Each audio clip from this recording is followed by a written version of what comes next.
santé au travail, réalité ou utopie, la santé au travail, c'est déjà et avant tout, je pense, une réalité. D'abord, c'est une question de morale. On passe beaucoup de temps au travail, quand on est salarié, quand on est entrepreneur, quand on est indépendant. Et c'est une question de morale que de ne pas s'épuiser ou épuiser sa santé en travaillant. C'est une responsabilité des entrepreneurs aussi vis-à-vis de leurs salariés.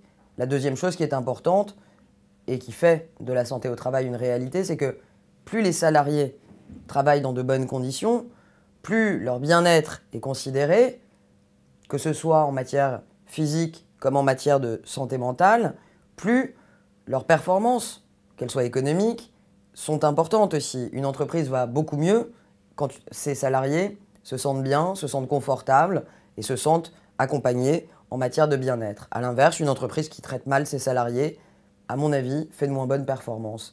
Je voulais aussi ajouter, et j'ai eu l'occasion d'en parler, que si on parle de santé au travail, on parle de santé des salariés, mais il faut aussi que les créateurs d'entreprises, les entrepreneurs, le considèrent. On a beaucoup de dirigeants d'entreprises qui pensent à leur santé lorsqu'ils ont le temps, en dernier lieu, bien souvent après la santé des salariés. Et on a beaucoup de dirigeants d'entreprises qui peuvent connaître des problèmes de santé parce que ça suppose beaucoup de stress, beaucoup de pression que de diriger une entreprise. Et je trouve qu'on ne parle pas assez de la santé des créateurs d'entreprises et des entrepreneurs.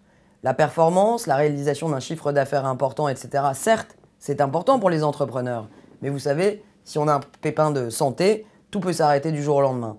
Donc j'aimerais bien qu'on travaille et qu'on approfondisse le sujet. On est plusieurs parlementaires à y travailler, avec l'Observatoire aussi qui travaille sur ces sujets à Maroc, pour faire en sorte que le déclic santé au travail ne soit pas que le déclic des salariés ou un déclic pour les salariés, mais aussi un déclic pour les entrepreneurs, les commerçants, les artisans, les indépendants qui ont leur propre structure. Il faut qu'ils pensent aussi à leur santé.